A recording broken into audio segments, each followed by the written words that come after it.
நெஞ்சோடு கலந்தவளே, என் உயிரோடு உறைந்தவளே, எனக்காக பிறந்தவளே, என் உயிரே.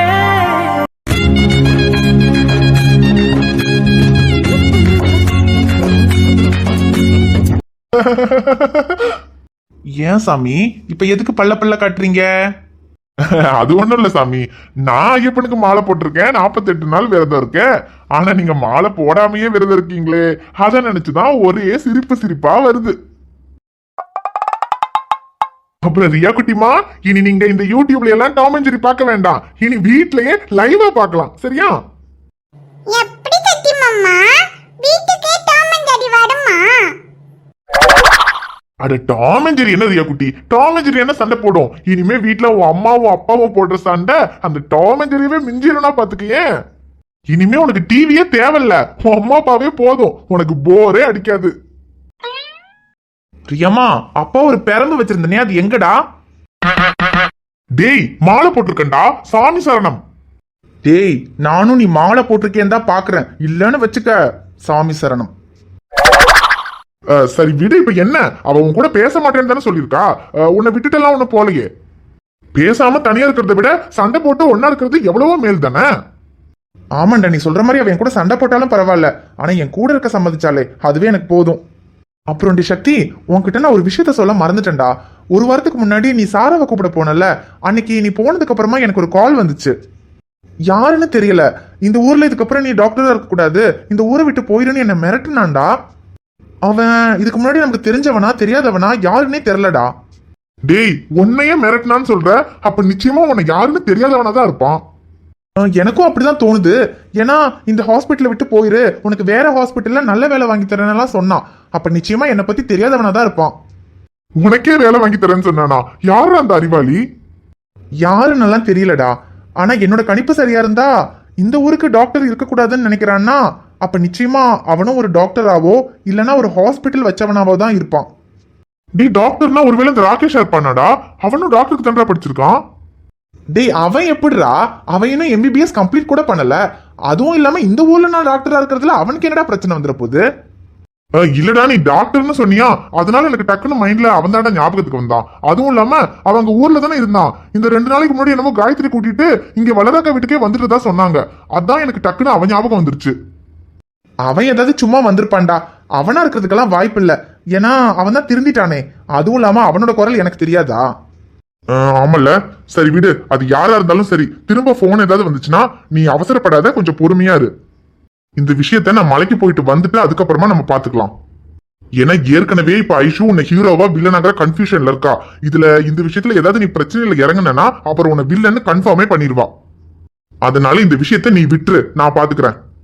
ஐயோ ஆமாண்டா சக்தி, நீ சொல்ற மாதிரி ஐஷு முதல்ல இந்த விஷயத்துல இருந்து சமாதானம் ஆகணும். அது வரைக்கும் நான் வேற எந்த பிரச்சனைக்கும் போகாம இருக்கணும். டி அதுக்கு தாண்டா சொல்றேன், நான் மாலையை கழட்டுற வரைக்கும் கொஞ்சம் பொறுமையா இரு, பாத்துக்கலாம். அண்ணா, டீ கொண்டு வந்திருக்கேன். ஐயோ வேணாமா தங்கச்சி, மாலை போட்டதுக்கு அப்புறம் டீ குடிக்கிறது இல்ல. அண்ணா, டீ கொண்டு வந்திருக்கேன்.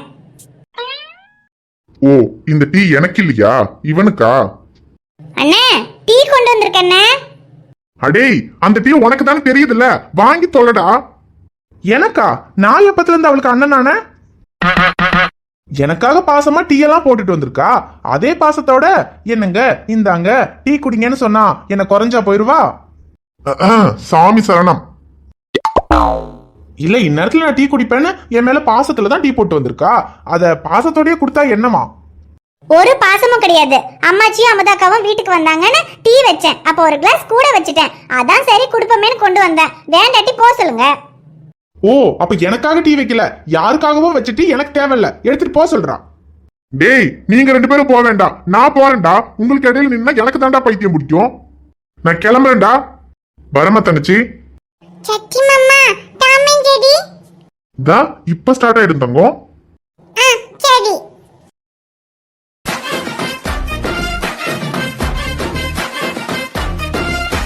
இரியா, உனக்கு இந்த வீட்ல உட்கார்றதுக்கு வேற இடமே கிடைக்கல.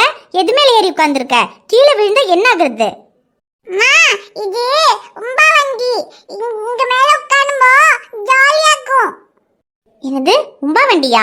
ஏய், இது மாட்டு வண்டி. அடம்மா, அது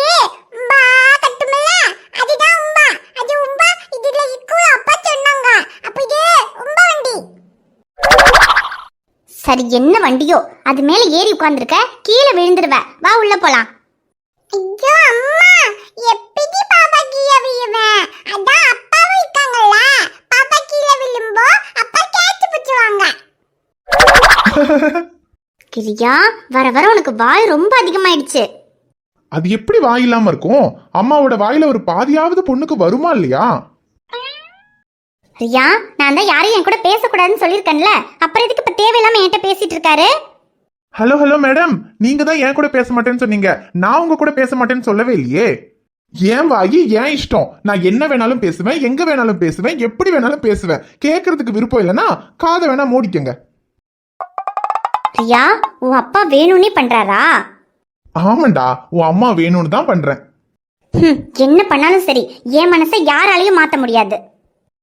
டே அம்மோ, உன் அம்மாக்கு அவ்வளோ கான்ஃபிடென்ட் இருந்தா கொஞ்சம் பக்கத்துல வந்து அப்பாவோட கண்ணை மட்டும் பார்க்க சொல்லுடா. என்ன மேடம், நீங்க தானே சொன்னீங்க யாராலையும் உங்க மனசை மாத்த முடியாதுன்னு, அப்புறம் எதுக்கு பயப்படுறீங்க? வந்து கண்ணை பாருங்க. என்ன மேடம், எங்க கண்ணை பார்த்தா மனசு மாதிரி இவன் கூட பேசிடுவோமோன்னு பயமா இருக்கா? பயப்படாதீங்க, நீங்க கண்ணையெல்லாம் ஒன்றும் பார்க்க வேண்டாம். உன்னை சமாதானம் பண்ணி என் கூட நான் பேச வைக்கணும்னு நினைச்சிருந்தா அதுக்கு எனக்கு 2 நிமிஷம் போதும். ஆனா அதை நான் பண்ண மாட்டேன். ஏன்னா என்னை பொறுத்த வரைக்கும் நான் பண்ணது தப்பு இல்லை, சரின்னு எனக்கு தெரியும். ஆனா அது உனக்கும் புரியணும். அது உனக்கு புரிய கொஞ்சம் நாள் ஆகும்னு எனக்கு தெரியும். அதை நீயா புரிஞ்சுக்கிட்டு எப்ப என்னை ஏத்துக்கிறியோ அது வரைக்கும் நான் வெயிட் பண்ணுவேன். அது வரைக்கும் உனக்கு எப்படி இருக்கணுமோ அப்படி இருந்துக்க. நான் எதுவுமே சொல்ல மாட்டேன். என் கூட பேசுன்னு நான் உன்னை கம்பல் பண்ணவும் மாட்டேன். நீ என் கூட பேசலன்னா கூட பரவாயில்ல ஐஷு, ஆனா என்னை விட்டு போகாம என் கூட இருப்பேன்னு சொன்னல, அதுவே எனக்கு போதும். ஏன்னா என்னால உன்னை விட்டு இருக்க முடியாது ஐஷு. ஏங்க, என்னால மட்டும் உங்களை விட்டு இருக்க முடியுமா? அதனால தானே நீங்க ஊர்லயே என்ன ஒரு 2-3 நாள் இருன்னு சொன்னப்ப கூட இல்ல என்னால உங்களை விட்டு இருக்க முடியாதுன்னு உங்க கூடயே வந்தேன். என்ன இப்படி சொல்றா? என்னமோ மனசை மாத்த முடியாதுன்னா அதுக்குள்ளேயே மனசு மாறிட்டா?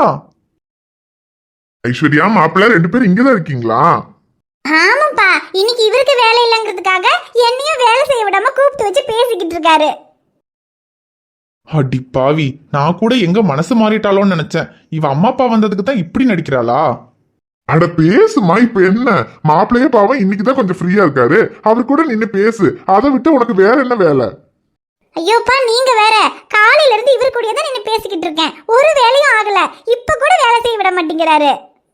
50 ரூபாய்க்கு நடிக்க சொன்னா 5000 ரூபாய்க்கு நடிக்கிறா. சரிம்மா, இப்ப என்ன அவ்வளவு பெரிய வேலை இருக்கு? மாப்பிள்ளை கூட பேசிட்டு அதுக்கப்புறமா பொறுமையா வேலை செஞ்சுக்கலாம். சரிம்மா, சரி வாங்க, உள்ள வாங்கம்மா. இல்லம்மா ஐஷு, உன்கிட்டயும் மாப்பிள்ளைகிட்டயும் பேசலான்னு தான் வந்தோம். 2 பேரும் இங்க தானே இருக்கீங்க, இங்கேயே வச்சு பேசிடுறோம். என்னப்பா, என்ன விஷயம்? சொல்றேம்மா, மாப்பிள்ள அங்க துபாயில கம்பெனி பிசினஸ் எல்லாமே இருக்குல்ல. இங்க வந்ததுக்கு அப்புறம் அங்க என்ன ஏதுன்னு போய் பார்க்க கூட இல்ல. இந்த மேனேஜருக்கு மட்டும்தான் போன் பண்ணி என்ன ஏதுன்னு விசாரிச்சுக்கிட்டு இருந்தேன். இருந்தாலும் நம்ம நேர்ல போய் எல்லாம் பாக்குற மாதிரி வராதுல்ல. அப்புறம் இங்கதான் இப்ப எல்லாமே சரியாயிடுச்சு. இதுக்கப்புறம் இங்க இருந்து என்ன பண்றது? நானும் இவ்வளவு வேணா திரும்ப துபாய்க்கு போய் அங்க கம்பெனி அது எல்லாம் பாத்துக்கலாமான்னு இருக்கோம். எதுக்கு மாமா, அதெல்லாம் வேண்டாம். நீங்க 2 பேரும் மட்டும் அங்க தனியா போய் என்ன பண்ண போறீங்க? அங்க பிசினஸ் கம்பெனி அதெல்லாத்தையும் வேற யார்கிட்டயாவது ஒப்படைச்சிருங்க. இதுக்கப்புறம் நீ அதெல்லாம் பாத்துக்கணும்னு எதுவும் அவசியம் இல்லைல்ல. இங்க நமக்கு இருக்கிறதே போதும் இல்ல மாமா. நான் எதுக்கு சொல்றேன்னா, இப்ப காசு பண விஷயத்துல எல்லாம் அப்படி நமக்கு எந்த பிரச்சனையும் இல்லல்ல. நீங்க இனி வயசான காலத்துல அங்க போய் தனியா அந்த பிசினஸ் எல்லாம் பாத்துக்கணும்னு எதுவும் இல்ல மாமா. இங்க நீங்க ரியாவோட விளையாடிக்கிட்டு இங்க நிம்மதியா இருங்க, அதுவே போதும்னு நினைக்கிறேன். நீங்க சொல்றது எனக்கு புரியுது மாப்பிள்ள. எங்களுக்கும் இங்க எங்க பேத்தியோட விளையாடிக்கிட்டு வயசான காலத்துல நிம்மதியா இப்படியே இருக்கணும்னு தான் இருக்கு. ஆனா இருந்தாலும் அங்க கம்பெனி பிசினஸ் எல்லாமே இந்த அளவுக்கு கொண்டு வர்றதுக்கு ரொம்பவே கஷ்டப்பட்டிருக்கேன். அதை அப்படியே பாதியில விட்டுட்டு வர்றதுக்கு மனசு வர மாட்டேங்குது. அதனால இன்னொரு கொஞ்ச நாளைக்கு உடம்புல கொஞ்சம் தெம்பு இருக்கிற வரைக்கும் போய் அங்க எதையாவது பார்த்துட்டு அப்புறம் எல்லாத்தையும் கொஞ்சம் கொஞ்சமா யாருக்கிட்டையாவது கொடுத்து எல்லாம் கொஞ்சம் செட்டில் பண்ணிட்டு அதுக்கப்புறமா இங்கேயே வந்து இருந்துடலான்னு தான் இருக்கோம். பா, அவர் சொல்ற மாதிரி இப்ப நீங்க அங்க போய் எதுக்கு தனியா இருந்து கஷ்டப்படணும்? வேணாம்ப்பா, போன்லயே அங்க எல்லாத்தையும் வேற யார்கிட்டயாவது ஒப்படைச்சிட்டு இதுக்கப்புறம் இங்கேயே இருங்கப்பா. மடி ஐஸ்வர்யா, உனக்கு தெரியாததா? அங்க எல்லாத்தையும் யாருக்கிட்டையாவது ஒப்படைக்கணும்னாலும் அதுக்கு நான் ஒரு தடவையாவது அங்க போய் தானமா ஆகணும். அதான் இந்த ஒரு முறை அங்க போய் கொஞ்ச நாளைக்கு அந்த பிசினஸ் எல்லாம் பார்த்து என்ன எதுன்னு எல்லாம் சரி பண்ணிட்டு கொஞ்சம் கொஞ்சமா அங்க உள்ள எல்லாத்தையுமே வித்துட்டு அதுக்கப்புறம் இங்கேயே வந்து இருக்கலாம்னு தாமா இருக்கும். ஆமாம்மா, போன மட்டும் அங்கேயே இருந்துட போறோம். ஒரு 6 மாசமோ 1 வருஷமோ அதுக்குள்ள எல்லாம் சரி பண்ணி எல்லாம் கொஞ்சம் கொஞ்சமா யாரையாவது நல்ல ஆளுங்களா பார்த்து வித்துட்டு அதுக்கப்புறம் இங்க நம்ம சொந்த ஊர்லயே வந்து இருக்கணும்னு தானமா எங்களுக்கும் ஆசை. என்னம்மா நீங்க சரி போறதுன்னு முடிவே பண்ணிட்டீங்களா? ஆமாம்மா, எல்லாம் முடிவு பண்ணி உங்ககிட்ட சொல்லலான்னு தான் வந்தோம். அதுக்குள்ளதான் நீங்க எக்ஸாம் இருக்குன்னு ஊருக்கு கிளம்பிட்டீங்க. அதனாலதான் சொல்ல முடியல. மாப்பிள்ள, நாங்க ஒரு வாரத்துக்கு முன்னாடியே முடிவு பண்ணிட்டோம். இன்னைக்கு தான் டிக்கெட் புக் பண்ணிருக்கோம். இன்னைக்கு நைட்டு ஃபிளைட்டு. நைட்டு நாங்க ஊருக்கு கிளம்பிட்டு அங்க போய் என்ன ஏதுன்னு பார்த்துட்டு சீக்கிரமே எல்லாம் முடிச்சுட்டு வந்துடுறோம் மாப்பிள்ள. என்னப்பா இது போறீங்கன்னு சொன்னீங்க, இன்னைக்கு நைட்டே கிளம்பணுமா? ஆமாம்மா ஐஸ்வர்யா, ஒரு வாரத்துக்கு முன்னாடியே முடிவு பண்ணி டிக்கெட் எல்லாம் புக் பண்ணிட்டோம். உன்கிட்ட சொன்னா நீ வேற பரீட்சைக்கு போற, அப்புறம் நாங்க போறோம்னு அதையே நினைச்சுக்கிட்டு இருப்பியோன்னு தான் உன்கிட்ட சொல்லல. சரி வந்துட்டு சொல்லிட்டு கிளம்பலான்ட்டு தான் இருந்தோம். நாங்க போயிட்டு ஒரு 6 மாசத்துக்குள்ள வந்துருவோம்மா. என்னம்மா நீங்க இன்னைக்கு போறீங்கன்னு இன்னைக்கு வந்து சொல்றீங்க? சரிம்மா, பின்ன நீங்க போறீங்கன்னு முடிவு பண்ணிட்டீங்க. ஆனா போயிட்டு 6 மாசம் தான்மா. அதுக்குள்ள இங்க எல்லாத்தையுமே யாருக்கிட்டே ஒப்படைச்சிட்டு நீங்க இங்கேயே வந்துடணும் சொல்லிட்டேன். பின்ன வராம எங்களுக்கும் உங்களை எல்லாம் பார்க்காம எங்க பேத்தியை பார்க்காம எல்லாம் இருக்க முடியுமா? 6 மாசத்துக்குள்ள வந்துருவோம்மா. சரிங்க மாமா, நீங்க போகணும்னு முடிவு பண்ணிட்டீங்க. இனி நான் எதுவும் சொல்றதுக்கு இல்லை. நீங்க பார்த்து போயிட்டு எல்லாமே ரெடி பண்ணிட்டு சீக்கிரமா வந்துருங்க மாமா. சரிங்க மாப்பிள்ள. அப்புறம் நைட்டு 10 மணிக்கு ஃபிளைட்டு. நாங்க போயிட்டு வரோம் மாப்பிள்ள. சரிங்க மாமா, நீங்க ரெடியா இருங்க. உங்களை ஃபிளைட் ஏற்றி விடுறதுக்கு நானும் ஐஷுவும் ஏர்போர்ட் வரைக்கும் வரோம். சரி மாப்பிள்ள. பின்ன அப்போ 10 மணிக்கு நாங்க ரெடியா இருக்கோம். சரிங்க மாமா. சரி ஐஷு, நைட்டு நாங்க ஊருக்கு கிளம்பிடுவோம். அது வரைக்கும் ரியா எங்க கூட இருக்கட்டும். அது வரைக்கும் மாதிரி எங்க பேத்தியோட விளையாடிட்டு இருக்கோம். ரியா குட்டி, தாத்தா பாட்டியோட வாங்க, அந்த பக்கம் போய் விளையாடலாம்.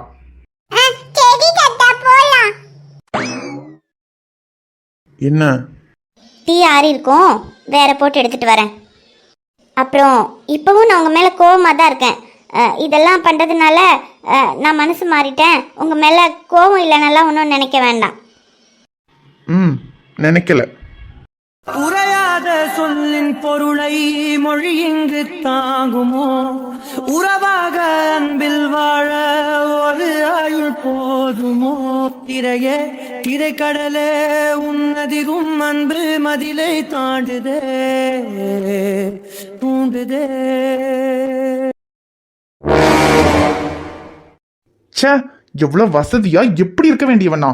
ஆனா அந்த கதிரும் அந்த டாக்டரும் சேர்ந்துக்கிட்டு என் வாழ்க்கையவே இப்படி தலைகீழா மாத்திட்டாங்களே. இந்த காயத்ரியை ஏமாத்தி எப்படியாவது அந்த கதிர்கிட்ட இருந்து பாஸ்போர்ட்டை வாங்கி துபாய்க்கு எஸ்கேப் ஆயிடலான்னு பார்த்தா அதுக்கும் அவன் விடல. என் டேடியும் மம்மியும் இந்தியாவுக்கு வந்தாதான் அவங்களோட தான் எங்களை அனுப்பி வைப்பேன்னு அந்த கதிர் சொல்லிட்டான். சரி, டேடியும் மம்மியும் வந்தா அப்படியாவது இங்க இருந்து எஸ்கேப் ஆகி எப்படியாவது துபாய்க்கு போயிடலான்னு பார்த்தோம். ஆனா அதுக்குள்ள டேடி வந்து, டேய், என்னடா ராகேஷ், இங்க இவ்வளவு விஷயம் நடந்திருக்கு. இது ஆரம்பத்திலே என்கிட்ட சொல்லியிருந்தேன்னா இவ்வளவு விஷயம் நடக்க நான் விட்டுருப்பேனாடா. அதுவும் போயும் ஒண்ணுத்துக்கும் ஆகாத சுண்டக்கா பசங்க கிட்ட தோத்துட்டேன்னு வந்து நிக்கிற. உனக்கு இருக்கிற இன்ஃபுளுன்ஸ்க்கு ஒரு கால் போதாதாடா உனக்கு அவங்க கதையை முடிக்கிறதுக்கு. ஐயோ டேடி, நீங்க நினைக்கிற மாதிரி இல்ல. நானும் ஆரம்பத்துல அப்படிதான் நினைச்சேன். ஆனா அவனுங்க ரொம்ப டேஞ்சரா இருக்காங்க டேடி. என்னடா டேஞ்சர்? ஏன் புள்ளியா இருந்துகிட்டு அவங்க டேஞ்சரா இருக்காங்கன்னு இப்படி கொஞ்சம் கூட வெக்கம் இல்லாம சொல்லிக்கிட்டு இருக்க? ஐயோ டாடி, என்ன பண்ண சொல்றீங்க? நான் ஒருத்தன் தான் இருக்கேன். எனக்கு இங்க சப்போர்ட்டுக்கு யாருமே இல்ல. ஆனா அவனுங்க 4 பேர் இருக்காங்க. அவங்களை எப்படி என்னால தனியா சமாளிக்க முடியும்? டேய், நாய்க்கு 4 கால் இருக்கலாம், ஆனா மனுஷனுக்கு ஒரு கல்லு போதும். ஐயோ, என்ன டாடி சொல்றீங்க? நானும் என்னால முடிஞ்ச அளவுக்கு அவங்க கூட ஃபைட் பண்ணிட்டேன். ஆனா என்னால சமாளிக்க முடியல. டேய், நான் உன்னை அவங்க கூட நேருக்கு நேரம் நின்று சண்டை போட சொல்லல. வீரத்தால ஜெயிக்க முடியாதுன்னு தெரிஞ்சிருச்சுன்னா அடுத்து விவேகத்தோட யோசிக்கணும்டா. ஐயோ டாடி, நான் என்னால தான் யோசிக்கிறது. இவனுங்க பிரச்சனையை சமாளிக்கிறதா, இல்ல அந்த ஐஸ்வர்யா அந்த டாக்டரோட போய் சேர்ந்துட்டா அந்த பிரச்சனையை பாக்குறதா, இல்ல இடையில இந்த காயத்ரி வேற வந்துட்டா அவளை சமாளிக்கிறதா, இன்னும் நான் என்னல தான் பாக்குறது சொல்லுங்க. இதுல பத்தா குறைக்கு அந்த கதிர் வேற என் பாஸ்போர்ட்டை வாங்கி வச்சுட்டான், என் போனையும் வாங்கி வச்சுட்டான். என்னால உங்களை கான்டாக்ட் கூட பண்ண முடியல. டேய், சரி, நடந்த எல்லாத்துக்கும் காரணம் சொல்லிட்ட போதும். ஆனா இதுக்கப்புறம் என்ன பண்றதுங்கிறத மட்டும்தான் இப்ப நம்ம யோசிக்கணும். இதுக்கப்புறம் பண்றதுக்கு எதுவும் இல்ல டாடி. நான் பக்காவா பிளான் பண்ணிட்டேன். அந்த காயத்ரி கிட்ட பேசி என் வழிக்கு கொண்டு வந்துட்டேன். இதுக்கப்புறம் நம்ம எல்லாருமே துபாய்க்கு போறோம். எப்படியாவது இங்கிருந்து எஸ்கேப் ஆகி துபாய்க்கு போயிட்டா மட்டும் போதும் டாடி. அப்புறம் இந்த காயத்ரியில நான் எப்படியாவது கலட்டி விட்டுருவேன். டே ஃபூல், அந்த காயத்ரி எல்லாம் ஒரு பிரச்சனையே இல்லடா. அதை விட பெரிய பிரச்சனையை விட்டுட்டு துபாய்க்கு போறேன்னு சொல்லிட்டு இருக்க. நீ இந்தியாவுக்கு வரும்போது நான் உங்ககிட்ட என்னடா சொன்னேன், அதையே மறந்துட்டியா? என்ன டாடி சொன்னீங்க? ஐஸ்வர்யாவோட சொத்து நமக்கு ரொம்ப முக்கியம், அதனால என்ன ஆனாலும் சரி அவளை கல்யாணம் பண்ணிக்கணும்னு சொன்னீங்க. ஆனா அதுதான் நடக்கலையே. அவ தான் அந்த டாக்டர் கல்யாணம் பண்ணிட்டாளே. இதுக்கப்புறம் நம்மளால எதுவுமே பண்ண முடியாதே டாடி. டேய், எதுவுமே நடக்கலன்னா அதுக்கு காரணமானவங்களையும் சும்மா விட்டுட்டு போக சொல்றியா? அந்த ராமலிங்கத்தோட இத்தனை வருஷம் நட்பை எந்த விரிசலும் இல்லாம பார்த்து பார்த்து கொண்டு வந்ததுக்கு காரணமே அந்த சொத்துக்காக மட்டும்தான்டா. இத்தனை காலம் நான் கஷ்டப்பட்டு காப்பாத்தி கொண்டு வந்தத கடைசியில் அந்த சொத்தெல்லாம் எனக்கு கிடைக்கிற நேரத்துல அவனுங்க எல்லாத்தையுமே நாசமாக்கிட்டானுங்க. நமக்கு அந்த சொத்தை கிடைக்க விடாம பண்ணிட்டு இங்க அவனுக்கு நிம்மதியா சந்தோஷமா இருக்கானுங்க. அவனுங்களை இங்க நிம்மதியா இருக்க விட்டுட்டு துபாய்க்கு போகணும்னு சொல்ற? டாடி இது அவனுங்க ஊரு, நம்ம என்ன பண்ண முடியும்? பண்ணணும்டா. என்ன பண்ணணும் நான் சொல்றேன். நான் சொல்றத பண்ணி முடிக்கிற வரைக்கும் நீ துபாய் பக்கமே வரக்கூடாது. நீ இங்கதான் இருக்கணும். டாடி சொல்ற மாதிரி நம்மளை இவ்வளவு அசிங்கப்படுத்தினவங்கள இங்க நிம்மதியா விட்டுட்டும் போக கூடாது. டாக்டர், என்ன முதல் தடவையா தோக்க வச்சதே நீ தான்டா. ஓ முன்னாடி நான் ஜெயிச்சுட்டு தாண்டா இங்கிருந்து போகணும். என்னங்க? என்ன? இல்லங்க, நம்ம அங்க ஊர்ல தானே இருந்தோம். இப்போ திடீர்னு நீங்க அக்கா வீட்டுக்கே வரலான்னு கூட்டிட்டு வந்துட்டீங்க. அதான் என்ன காரணம்னு தெரியல. எதுக்காகன்னு? ஏன் உன் அக்கா வீட்டுக்கு தானே கூட்டிட்டு வந்தேன். அது ஏன் எதுக்கு என்னன்னு எல்லாம் தெரிஞ்சாதான் இங்க இருப்பியோ? இல்லங்க, அது ஊர்ல இருந்து உங்க அப்பா வர வரைக்கும் நீங்க நல்லா தான் இருந்தீங்க. ஆனா அதுக்கப்புறம் உங்க நடவடிக்கை எதுவுமே சரியில்லை. அதனால. என்னடி சரியில்லை? என்ன சரியில்லை? இல்லங்க, அதுக்கு முன்னாடி என்கிட்ட ரொம்ப பாசமா பேசுவீங்க. ஆனா இப்பெல்லாம் ரொம்ப கோவப்படுறீங்க. ஆமா, எப்ப பார்த்தாலும் உனக்கு கொஞ்சிக்கிட்டே இருப்பாங்களா? ஏன் எனக்குன்னு வேற டென்ஷன் எல்லாம் எதுவுமே இருக்காதா? ஒழுங்கா நான் சொன்ன மாதிரி அப்பவே கிளம்பி துபாய்க்கு போயிருந்தா அங்க போனதுக்கு அப்புறம் என் டேடியை நான் எப்படியாவது சமாதானம் பண்ணியிருந்திருப்பேன். ஆனா அந்த கதிர் பேச்சை கேட்டுக்கிட்டு இல்ல இங்கதான் இருக்கணும், டேடி இங்க வந்துதான் நம்மளை கூட்டிட்டு போகணும்னு சொன்னா. இப்ப என் டேடி வந்துட்டு அதெல்லாம் முடியாதுன்னு கோச்சிட்டு போயிட்டாரு. இப்ப என்ன பண்றது? நம்ம அங்க போய் அவரை சமாதானம் பண்றதுக்கும் அவர் இங்க வர வச்சு சமாதானம் பண்றதுக்கும் வித்தியாசம் இல்ல? ஏற்கனவே அவர் டென்ஷன்ல தான் வந்தாரு. இங்க வந்து நம்மள பார்த்ததும் இன்னும் டென்ஷனாய் கோவப்பட்டு போயிட்டாரு. இப்ப உனக்கும் அந்த கதிர்க்கும் சந்தோஷம் தானே? இனிமே நம்ம இங்க துபாய் போறது, இனிமே இங்கதான் இருக்கணும். இனி இங்க இருக்கணும்னா என்ன பண்றது, என்ன வேலை பாக்குறது? இப்படி எனக்கு ஏகப்பட்ட டென்ஷன் இருக்கு. இந்த டென்ஷன் கடையில உன்னை எப்பவும் போல மானே தேனே பொன்மானேன்னு கொஞ்சிக்கிட்டே இருக்க முடியுமா? எல்லா பிரச்சனைக்கும் காரணமே நீதான். இன்னும் உன் கூட இருக்கனே நினைச்சு சந்தோஷப்படு.